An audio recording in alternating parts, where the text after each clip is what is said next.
فخر عرب و عجم ولی کن مقاصد ہر مقاصد سجاں سرور لالا رخان نگر تاباں سر نشین مہ و شام آلے خوباں شہنشاہ حسینہ کمن مہ دوراں جلوہ صبح ازل نور ذات لم یزل باعث تکوین عالم فخر آدم و بنی آدم نیر مدحا رازدار ما اوحا شاہد ما تبا صاحب علم نشرہ معصوم آمینہ احمد مجتبہ محمد مصطفیٰ صلی اللہ تعالی علیہ وسلم کی بارگاہ گوہربار میں اپنی محبتوں عقیدتوں ارادتوں کا خراج پیش کرے اور پڑھے باواز بلند اللہم صلی اللہ سیدنا و مولانا محمد نادر الجود والکرم والہ الکرام وابنہ الکریم وبارک وسلم صلی اللہ علیہ صلاۃ و سلام علیکہ یا رسول اللہ صلی اللہ تعالی علیہ وسلم غوث اعظم قمر بے سر و سامہ مدد قبلہ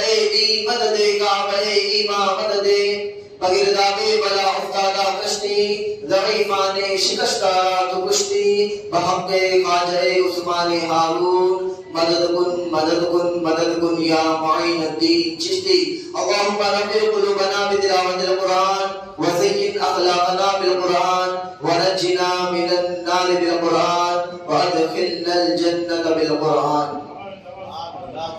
حضرات محترم، ابھی میں نے آپ حضرات کے سامنے قرآن مجید فرقان حمید سے ایک بہت ہی مشہور و معروف آیت کریمہ تلاوت کرنے کا شرف حاصل کیا. اللہ رب العزت قرآن عظیم فرقان حمید میں ارشاد فرماتا ہے الا ان اولیاء اللہ لا خوف علیہم ولا هم يحزنون، جس کا بہت ہی آسان سا ترجمہ غالباً ہر کسی کو معلوم ہی ہے.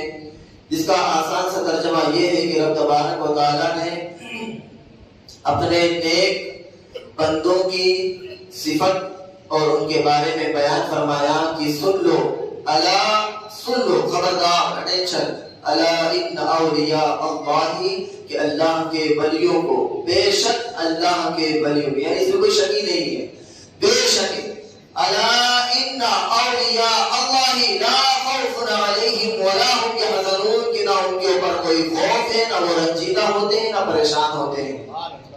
یعنی جو اللہ والے ہوتے ہیں ان کے اوپر کسی چیز کا کوئی خدشہ، کوئی ڈر، کوئی رنجیدگی، کوئی پریشانی نہیں ہوتی ہے. کیوں نہیں ہوتی ہے؟ کیونکہ رب نے پہلے ہی فرما دیا الا ان اولیاء اللہ، کیونکہ یہ اللہ والے ہیں. جب یہ اللہ والے ہو گئے اور اللہ ان کا ہو گیا تو ساری پریشانیاں دور ان سے ہو گئی، ساری رنجیدگیاں ان سے دور ہو گئی. انہیں کسی چیز کا خوف نہیں ہے، دنیا ادھر کی ادھر ہو جائے انہیں کوئی پرواہ نہیں ہوتی ہے. کیوں؟ کیونکہ یہ اللہ کی اراد میں لگ گئے ہیں. اللہ ان کا ہو گیا، یہ اللہ کے ہو گئے. اب انہیں کائنات میں بسنے والی کسی چیز کی کوئی پرواہ ہی نہیں ہے، کیونکہ یہ اللہ والے ہیں. انہیں کسی چیز کی پرواہ نہیں ہوتی ہے. یہ جو انسان اللہ والا ہو جاتا ہے، اب اللہ والے دو طریقے کے ہوتے ہیں، ایک وہ جو کسبی طور پر ہوتے ہیں اور ایک وہ جو اللہ کی عطائی یعنی پیدائشی ہوتے ہیں، جنہیں مادر ذات ولی کہا جاتا ہے. مادر ذات ولی یعنی پیدا ہونے کے بعد ولی نہیں بنے، ماں کے پیٹ سے ہی ولی نکلے، انہیں مادر ذات ولی کہا جاتا ہے. اور ایک کسبی طور پر جو نوافل، تلاوت قرآن، ذکر اللہ اور فرائض کے انجام دہی کے بعد جنہیں ولایت کا مقام حاصل ہوتا ہے، یا کسی ولی کی نگاہ اٹھ گئی ان کی نگاہ عنایت سے اللہ تبارک و تعالیٰ نے اسے بھی ولایت کا مقام عطا فرما دیا ہو. یہ دو اسٹیپ ہوتی ہے، ایک کسبی اور ایک عطائی، یعنی جسے اللہ تبارک و تعالیٰ خود عطا فرما دے وہ پیدائشی ولی ہوا کرتے ہیں، اور ایک وہ جو پیدا ہونے کے بعد میں نوافل ادا کریں، اللہ کے احکامات پر اس طریقے سے پابند ہو جائیں کہ رب کو ان کی ادائیں پسند آ جائے اور رب انہیں ولایت کا مقام عطا فرما دے. تو دو مقام ہوتے ہیں. تو آج میں جس ولی کی بات کرنے والا ہوں وہ ولیوں کے سردار ہیں، جنہیں غوث الاعظم کہا جاتا ہے، جنہیں محی الدین کہا جاتا ہے، جنہیں عبد القادر کہا جاتا ہے. یہ اللہ والے، یہ ایسے ولی ہیں جو مادر ذات ولی ہیں. کہہ دیجیے سبحان اللہ. کیسے مادر ذات ولی؟ میں نے بتایا دو اسٹیپ ہوتی ہے، دو طریقے ہوتے ہیں ولیوں کے دو. ایک تو وہ جو پیدا ہونے کے بعد میں ولایت کے مقام حاصل کرے، اور ایک وہ جو مادر ذات مراد ولی ہوتے ہیں. تو میرے غوث اعظم وہ ولی ہیں جنہیں اللہ تبارک و تعالیٰ نے ماں کے پیٹ سے ہی ولایت عطا فرمائی. جو کائنات دنیا میں آنے کے بعد ولی نہیں بنے, ماں کے پیٹ سے ہی ولی بن کر کے تشریف لائے ہیں. آپ کا مقام وہ ہے. اور آپ کا مقام میں آپ کو بتاتا چلوں کہ آپ ماں کی جانب سے بھی سید ہیں اور باپ کی جانب سے بھی سید ہیں. یعنی طرفین, نجیب الطرفین سید ہیں آپ. ماں کی طرف سے بھی سید ہیں اور باپ کی طرف سے بھی سید ہیں. دونوں طرف سے آپ سید ہیں. آپ نجیب الطرفین سادات کرام میں سے ہیں. آپ اللہ تبارک و تعالیٰ نے آپ کو مقام عطا فرمایا, وہ مقام عطا فرمایا جو کائنات میں کسی اور ولی کو نہیں عطا فرمایا. بلکہ حد تو یہ ہے کہ ولایت انہی کے در سے ولیوں کو ملی ہے. جنہیں ولایت ملی ہے انہی کے در سے ملی. اللہ نے وہ مقام آپ کو عطا فرمایا ہے. تمام انبیاء کرام کے سروں پر, گردنوں پر جب تک کہ آپ کا قدم نہ لگ جائے اللہ اسے ولایت ہی نہیں عطا فرماتا ہے. وہ اولیاء کرام کے گردنوں پر سب کہتے ہیں کہ ہماری گردنوں پر آپ کا قدم ہے. کہہ دیجیے سبحان اللہ. غوث اعظم کا قدم تمام ولیوں کی گردنوں پر ہے. یہ خود آپ کے شجر مبارکہ میں ہے, آپ کے قصیدے میں لکھا ہوا ہے یہ شعر کہ غوث اعظم کا قدم تمام ولیوں کی گردنوں پر ہے. یہ مقام ہے غوث اعظم کا. اللہ تبارک و تعالیٰ نے, وہ کسی نے پوچھا تھا کہ آپ کو آپ کی ولایت کا علم کب ہوا, آپ کو کب پتا چلا کہ میں اللہ کا ولی ہوں. آپ تو یہ تو پیدائشی ولی, لیکن آپ کو کب احساس ہوا کہ میں اللہ کا ولی ہوں. تو آپ نے فرمایا, کسی نے پوچھا ہوگا, ہوتے نا لوگ اعتراض کرنے والے پوچھ لیتے ہیں آپ کی ڈگری کہاں سے, آپ مفتی ہو نا, کہاں سے پڑھ کر کے آئے ہو. بہت سارے لوگ ہوتے ہیں, پوچھ لیا کسی نے کہ آپ کو ولایت کا علم کہاں سے ہوا, کب پتا چلا آپ کو. تو آپ نے فرمایا کہ مجھے تب پتا چلا جب میں چھوٹا تھا, مکتب جایا کرتا تھا پڑھنے کے لیے مدرسے میں. گھر سے جب مکتب جایا کرتا تھا پڑھنے کے لیے تو مجھے آواز آتی تھی, کوئی آواز لگاتا تھا کہ اس کا راستہ خالی کر دو, اللہ کا ولی آ رہا. میرے آس پاس مجھے آواز کانوں میں سنائی دیتی تھی, آوازیں گونجتی تھی کہ راستے کو خالی کر دو, اللہ کا ولی گزرنے والا ہے. تب مجھے احساس ہوا تھا یہ غوث اعظم کا مقام ہے کہ ولایت پیدائشی ولی ہے. آپ ماشاءاللہ سبحان اللہ.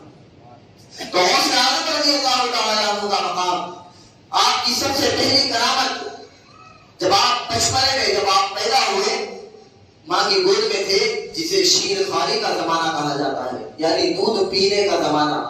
آپ دودھ پیا کرتے تھے تب کا زمانہ.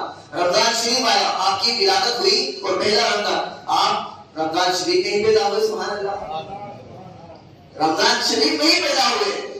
اب معاملہ یہ ہوا کہ جب آپ پیدا ہوئے تو آپ دن بھر یعنی صبح صادق سے لے کر کے غروب آفتاب تک کے, سورج نکلنے سے پہلے اور سورج ڈوبنے تک کے آپ دن بھر کچھ کھاتے پیتے نہیں تھے. ماں کا دودھ ہی نہیں پیتے تھے. آپ بچپنے میں تو انسان ویسے ہی کچھ نہیں کھاتا, تو آپ ماں کا دودھ بھی نہیں پیتے تھے, دن بھر نہیں پیتے تھے.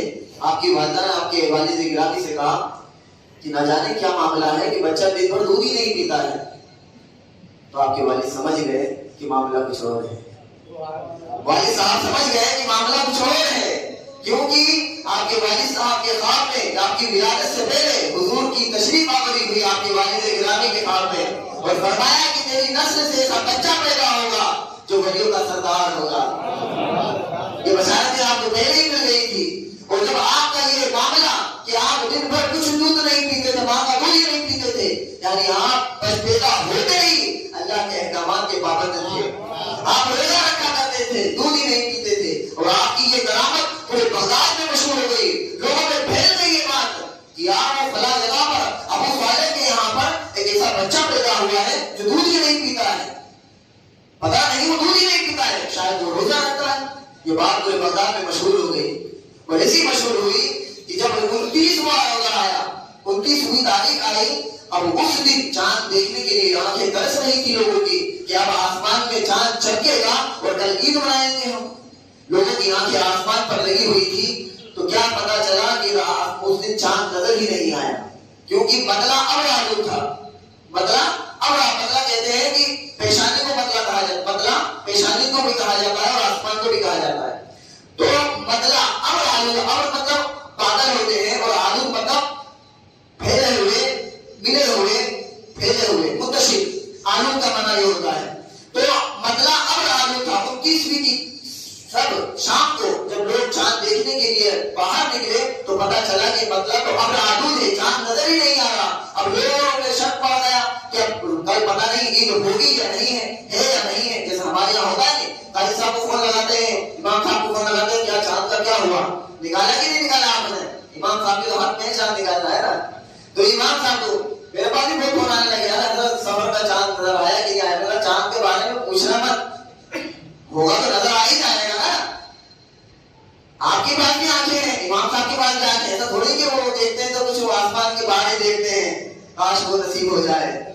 تو سب کی نگاہیں آسمان پہ ٹکی ہوئی ہیں کہ اب چاند نظر آیا، اب چاند نظر آیا. چاند نظر نہیں آیا بادلوں کی وجہ سے، بادل پھیلے ہوئے تھے، آسمان صاف نہیں تھا، چاند نظر نہیں آیا. اب لوگوں نے سوچا کہ اب پتہ نہیں اب کل کا معاملہ کیا ہوگا، روزہ رکھیں یا عید کی نماز پڑھیں، کیا کیا جائے.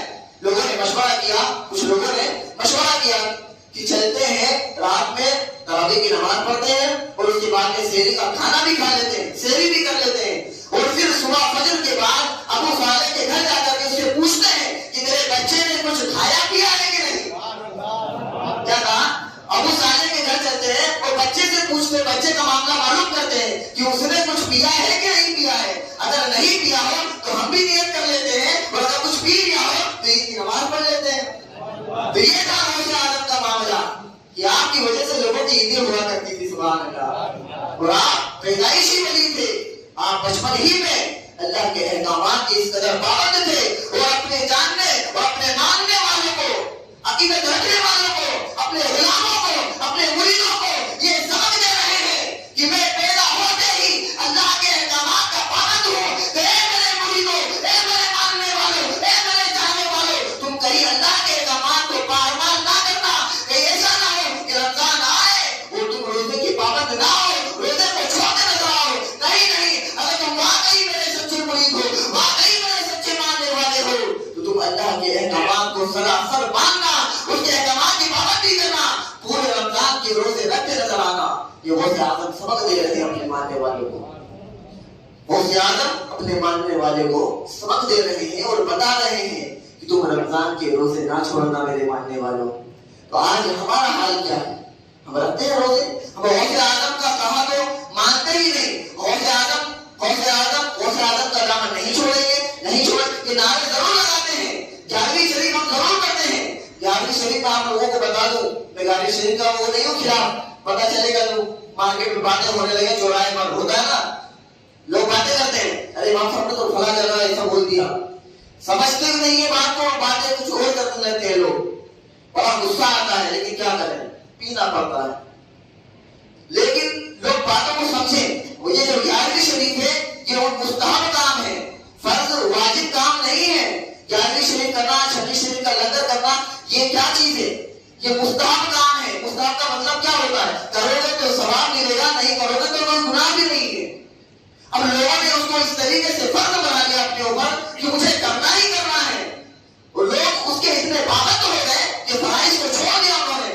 جو فرائض تھے، جو واجبات تھے، جو سنت موقدہ تھی، اس کو تم نے چھوڑ دیا، اور جو مستحب کام تھا اس کو اپنے پر فرض بنا لیا ہے تم نے. یہ ہمارا شرع نہیں ہے، یہ غلط کام ہے میرے دوستوں. جو مستحب کام ہے اس کو مستحب. کسی بھی عالم سے، کسی بھی مفتی سے آج تک تم نے سنا یا کوئی فتویٰ ایسا آج تک آپ کی نگاہوں کے سامنے سے گزرا؟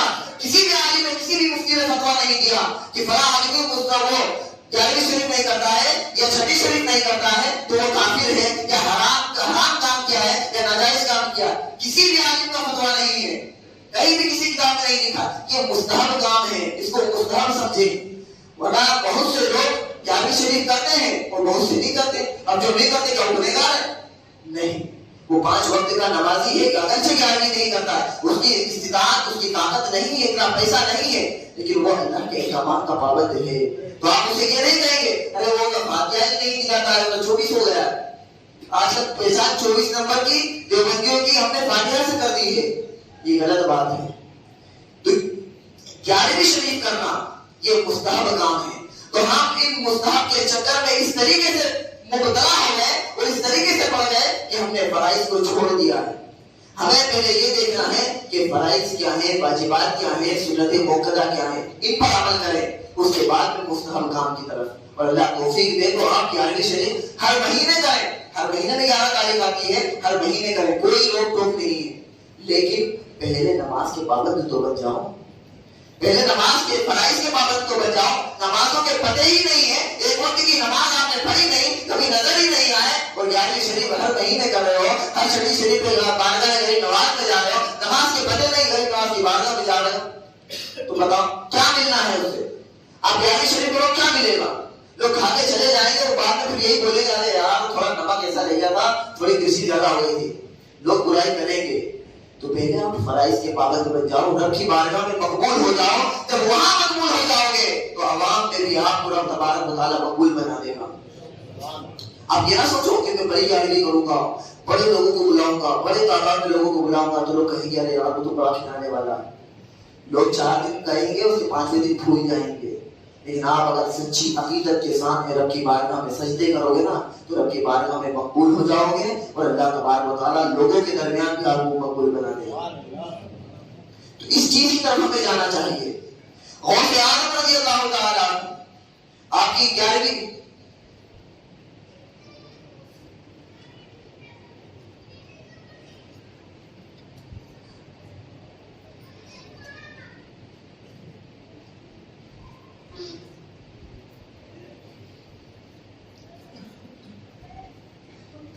تو میں غوث اعظم رضی اللہ تعالیٰ عنہ کے حوالے سے کہہ رہا تھا کہ حضور غوث اعظم رضی اللہ تعالیٰ عنہ آپ کی 11ویں ہم منائیں، اس سے روک ٹوک نہیں ہے، اللہ تبارک و تعالیٰ آپ کے گھروں میں اور برکتیں دے، لیکن آپ پہلے فرائض کی طرف آئیں۔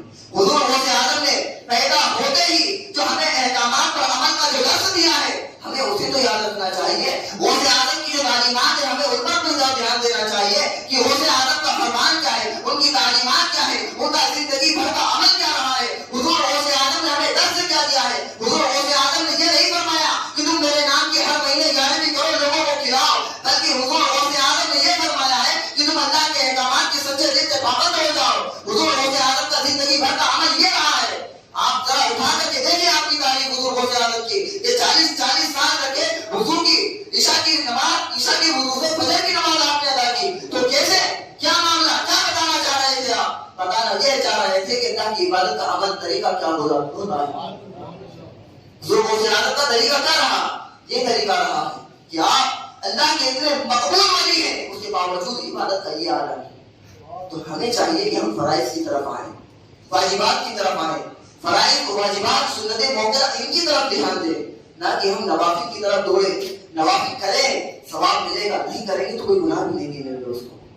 تو ہمیں اس چیز کی طرف زیادہ دھیان اور توجہ دینی چاہیے۔ ریاکاری سے اللہ تبارک و تعالیٰ ہم سب کو محفوظ رکھے۔ حضور غوث اعظم رضی اللہ تعالیٰ عنہ آپ کی سب سے پہلی کرامت یہ تھی کہ آپ نے پیدا ہوتے ہی روزے رکھنا شروع کیے۔ حضور غوث اعظم رضی اللہ تعالیٰ عنہ جب آپ تھوڑے بڑے ہوئے اور آپ نے رب تبارک و تعالیٰ کے احکامات پر عمل کرنے کے لیے، لوگوں کو تعلیمات دینے کے لیے کہ ہر اللہ کا ولی عالم ہوا کرتا ہے، کہ سبحان اللہ، اللہ کا ولی عالم ضرور ہوتا ہے، ہر ولی عالم ہے لیکن ہر عالم ولی نہیں ہے، ہر ولی عالم ہے لیکن ہر عالم اللہ کا ولی نہیں، یہ بات یاد رکھیں۔ ہر ولی، جو بھی ولی ہوگا وہ ضرور عالم دین ضرور ہوگا، لیکن ہر عالم دین اللہ کا ولی ہو ایسا نہیں ہے۔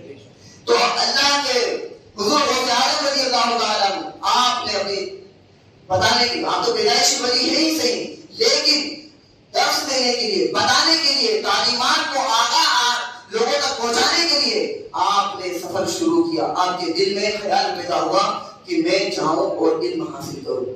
یہ ہمیں درس دیا جا رہا ہے، یہ نہیں کہ ہم سنیں اور نکال دیں ذہن سے۔ حضور غوث اعظم نے سفر کیا تعلیم کے لیے، علم حاصل کرنے کے لیے۔ اپنی ماں کے پاس گئے اور امی جان سے کہا امی جان مجھے علم حاصل کرنا ہے، مجھے تعلیم حاصل کرنا ہے اور مجھے فلاں جگہ پر جانا ہے۔ ماں سے اجازت مانگی، ماں تو ماں ہوتی ہے نا، ماں نے دل پر پتھر رکھ کر کے اجازت دے دی، کہا بیٹا ٹھیک ہے جاؤ تعلیم حاصل کرو، علم حاصل کرو۔ آپ گھر سے نکلنے لگے، ماں نے کہا بیٹا رکو ایک نصیحت دیتے جاؤ۔ ہوتا ہے نا ہم سفر پہ جاتے ہیں، ہمارے سفر کیسے ہوتے عیاشیوں سے بھرے پڑے ہوتے ہیں، لیکن ماں پھر بھی درس دیتی ہے۔ اجمیر شریف جا رہے ہیں، فلاں جگہ جا رہے ہیں تو کہتی ماں بیٹے ٹرین سے جھانکنا مت، ہاتھ باہر مت نکالنا، کوئی کھانے کو دے تو کھانا مت، یہاں فلاں اسٹیشن پہ اترنا مت، ایسا مت کرنا ویسا مت کرنا. مجھے بھی تعلیم ایسی دیا کرتی تھی، گھر والے دیا کرتے تھے کہ بیٹا وہاں جا رہے ہو، دور جا رہے ہو، ایسا مت کرنا. تو سفر پر جاتے ہوئے ماں باپ اپنے بچوں کو درس دیتے ہیں، سمجھاتے ہیں بیٹا تمہیں سفر میں اس چیز کا خیال رکھنا ہے. کوئی کھانے کے لیے دے اجنبی آدمی تو اس کا کھانا نہیں کھانا ہے، کوئی ایسا کرے تو ایسا نہیں کرنا ہے. آپ کو تعلیم دی جاتی ہے. تو آج کل کے ماں باپ اپنے بچوں کو اس طریقے کی تعلیم دیتے ہیں، لیکن قربان جاؤ حضور غوث اعظم کی والدہ پر کہ آپ اپنے بچے کو اپنے جگر سے، اپنے جگر کے ٹکڑے کو اپنے دل سے دور کر رہی ہیں اور جاتے ہوئے اپنے بچے کو نصیحت کر رہی ہیں بیٹا جھوٹ کا دامن چھوڑ دو اور سچ کا دامن کبھی نہ چھوڑنا. جھوٹ کو ہمیشہ کے لیے چھوڑ دو، یعنی جھوٹ کبھی نہ بولنا اور سچ کا دامن تھامے رکھنا. یہ آپ اپنے بچے کو نصیحت کر رہی ہیں. ایک نصیحت کی اپنے بیٹے کو، بیٹا اس پر عمل کرنا. اب بیٹا گھر سے باہر نکلا، مدرسے کے لیے روانہ ہوا. قافلے پہلے کے دور میں قافلے چلا کرتے تھے، اونٹ سے اور لوگ سفر کیا کرتے تھے، اونٹ اور گھوڑے کچروں پر سفر ہوتا تھا. بڑے بڑے قافلے، کیونکہ بیابان میں جب لمبے سفر ہوا کرتے تھے، ہزار میل دور لوگوں کو جانا رہتا تھا، تو راستے میں بڑے بڑے جنگلوں کا سامنا کرنا پڑتا تھا. اور ایسے جنگل اور ایسے بیابان میں انسان اکیلے سفر کرنا مناسب نہیں سمجھتا تھا. جب بھی گاؤں میں سے کوئی جاتا تو وہ قافلے کے ساتھ جاتا اور قافلے کے ساتھ واپس آتا تھا، تاکہ جب تعداد زیادہ لوگوں کی رہے تو کوئی راستے میں کوئی تکلیف نہ پہنچے. تو قافلے کے ساتھ آپ نے اپنا راستے سفر باندھا، یعنی زیادہ سفر تیار کیا. گھر سے مال جو بھی سامان لے جانا تھا وہ آپ نے تیار کیا اور گھر سے نکلنے لگے. اور ہمارے نصیحت کی بیٹا جھوٹ کبھی نہ بولنا، سچ کا دامن کبھی نہ چھوڑنا. یہ نصیحت اپنی والدہ نے اپنے بیٹے کو کی. بیٹا نکلنے لگا، جانے لگا. ماں نے زیادہ سفر اپنے بیٹے کو تیار کر کے دے دیا کہ راستے کا سامان کا سفر ہے بیٹا، اسے سنبھال کر رکھنا. آپ کی آستین میں جو جبہ ہوتا تھا، جو قبا پہننے کے زمان کی جو قبا چلتی تھی، اس قبا کی آستین میں اندر کی طرف 40 درہم 40 دینار آپ کی والدہ نے سل دیے کہ بیٹا تمہیں جب پہنچو گے، مدرسے پہنچو گے تو تمہیں یہ سامان کام آئے گا، یہ روپیے پیسے تمہیں کام آئیں گے. لیکن ماں نے نصیحت بھی کری تھی کہ بیٹا جھوٹ کبھی مت بولنا اور سچ کا دامن کبھی نہ چھوڑنا. اب بیٹا نکلا ہے راستے میں، قافلہ چلا، راستے میں لوگوں نے ڈاکوؤں نے اسے لوٹ لیا. قافلے پر لوگوں نے حملہ کر دیا، چاروں طرف سے گھیر لیا اس قافلے کو. لوگوں نے حملہ کر دیا ڈاکوؤں نے. جب وہ قافلہ گھرا گیا اور لوگوں نے مالوں کی تلاشی لی، لوگوں نے گھیرا ڈال کر کے لوگوں نے تلاشی لینا شروع کر دی. سب کا مال ہڑپنے لگے. حضور غوث اعظم کا بچپنے کا زمانہ تھا. سوچا کہ یار بچے کے پاس کیا ہوگا، سوچا بچے کے پاس کیا ہوگا، کچھ بھی نہیں. کسی نے کچھ پوچھا ہی نہیں، لیکن سب نے تلاشی لی اور سارے اس قافلے سے دور ہونے لگے. آخر میں ایک شخص تھا، اس نے سوچا کہ ایک صرف نظر مارتے چلو، لوگوں سے پوچھتے چلو کسی کے پاس کچھ ہے تو نہیں. چلتے چلتے حضور غوث اعظم بچپنے کا زمانہ، بچے کو پوچھا بیٹا کچھ ہے تو نہیں، ایسی پوچھ کر آگے بڑھ گیا. اب وہ تھوڑا سا 2 قدم آگے ہی بڑھا. حضور غوث اعظم نے فرمایا کہ میرے پاس میں ہے. کیا کہا؟ میرے پاس بھی کچھ ہے. تو وہ اس کے قدم رک گئے اور کہنے لگا بچہ تیرے پاس میں کیا ہے؟ کہنے لگا میری آستین کے اندر 40 دینار چھپے ہوئے. کیا کہا؟ 40 دینار چھپے ہوئے ہیں. تو پھر بھی وہ سوچا کہ یار بچہ ہے، جھوٹ بول رہا ہوگا، یار بچے کی بات پر کیسے مان لوں میں، کیسے اعتبار کر لوں. پھر بھی اس نے صرف نظر، آخر میں جو آدمی ہوتا ہے وہ صرف نظر یعنی ایک نظر مار کر کے آتا ہے کہ پورے قافلے میں ذرا دیکھ لو کچھ مال تو نہیں چھوٹا ہے. تو وہ آخری والا بندہ تھا. اس نے سوچا کہ چلو اس کی بات مان ہی لیتا ہوں، تو فرض محال یہ کہہ ہی رہا ہے، ذرا تلاشی لے لی جائے. دیکھا تو اس کی آستین میں، بچے کی آستین میں واقعی 40 دینار سلے ہوئے تھے. اس نے پوچھا بیٹا سب لوگ تو اپنا مال چھپا رہے ہیں، تم کیسے بتا دیا، تم کیسے اپنے مال کو ظاہر کر رہے ہو؟ تو کہنے لگا کہ میری ماں نے کہا تھا بیٹا کبھی جھوٹ مت بولنا، اور تم نے پوچھ لیا مجھ سے کہ میرے پاس بھی کچھ سامان ہے، تیرے پاس بھی کچھ مال ہے، تو میں اپنی ماں کا وعدہ کیسے توڑ دوں؟ میری ماں نے مجھ سے وعدہ دیا تھا بیٹا جھوٹ مت بولنا، تو یہ 40 دینار کے چکر میں اپنی ماں کا وعدہ کیسے توڑ دوں؟ وہ حیران ہو گیا. ڈاکو حیران، آخر معاملہ بڑا اونچا ہے شاید. تو اس نے دیا، بچے کو بھی دیا اور دینار بھی دیے اور اپنے بادشاہ کے پاس بھی پہنچا. جو ڈاکو کا بادشاہ تھا اس کے پاس، امیر کے پاس بھی پہنچے اور جا کر کے بتایا کہ یہ بچہ ہے. میں آخر میں جب سب سے نظر مارنے لگا، ایک لاش والی نظر مار رہا تھا قافلے پہ، اس بچے سے پوچھا. بچے نے کہا میرے پاس میں بھی مال و دولت ہے. تو میں نے جب اسی تلاشی لی تو یہ 40 دینار نکلے. بچے نے بتا دیا آخر معاملہ کیا ہے. تو بادشاہ نے پوچھا، ڈاکو کے بادشاہ نے پوچھا کہ بیٹا تم نے کیوں بتا دیا؟ لوگ اپنا مال چھپاتے ہیں، تم نے کیوں ظاہر کر دیا کہ میرے پاس بھی دینار ہے؟ تو بچے نے کہا، بچے کی زبانی تھی، بچے نے اپنے لہجے میں کہا کہ میری ماں نے جب میں گھر سے نکل رہا تھا تو میری ماں نے کہا تھا بیٹا کبھی جھوٹ مت بولنا زندگی میں. تو میری ماں نے جو نکلتے وقت مجھ سے جو وعدہ لیا تھا میں اس وعدے کو نبھا رہا ہوں. جب بچے کی بات بادشاہ ڈاکوں کے بادشاہ نے سنی تو اس کی آنکھوں میں آنسو آ گئے اور وہ کہنے لگا کہ بیٹا تو ایک اپنی ماں سے کیا ہوا وعدہ نبھا رہا ہے, ہم تو رب کے وعدے کو توڑتے آ رہے ہیں. جس نے ہمیں پیدا کیا ہے جو ہمارا خالق و مالک ہے, زندگی ہو گئی ہماری اتنی زیادہ زندگی ہو گئی ہے, ہم تب سے لے کر کے آج تک اس رب کے تمام احکامات کو توڑتے آ رہے ہیں, اس کے وعدے کی پابندیاں کرتے آ رہے ہیں. تو ایک اپنی ماں کا وعدہ اس طریقے سے نبھا رہا ہے. اتنے دینار کو ہم نے بتا دیا. بچے کی بات یعنی غوث اعظم کی بات جب اس ڈاکو کی بادشاہ نے سنی تو اسی وقت کلمہ پڑھ کر کے مسلمان ہو گیا اور کہنے لگا سچے دل سے توبہ کری آپ کے ہاتھ پر, سچے دل سے توبہ کری اور توبہ کرنے کے بعد آپ سے وعدہ لیا کہ آج کی بات میں کبھی چوری نہیں کروں گا. اور جب غوث اعظم چلنے لگے اس قافلے کے ساتھ میں تو وہ ڈاکو کا بادشاہ حضور غوث اعظم کے ساتھ میں چلنے لگا کہ مجھے بھی آپ اپنے ساتھ میں لے چلو, آپ جہاں جا رہے ہو مجھے بھی وہاں لے چلو. کہا آپ نے کہ میں تو وہاں پر علم حاصل کرنے کے لیے جا رہا ہوں. تو کہا کہ چلو جس استاد کے پاس بیٹھ کر کے تم علم حاصل کرو گے میں بھی آپ کے پیچھے دامن پکڑ کر کے اسی استاد کی کچھ باتیں سن لوں گا, میری بھی زندگی سنور جائے گی.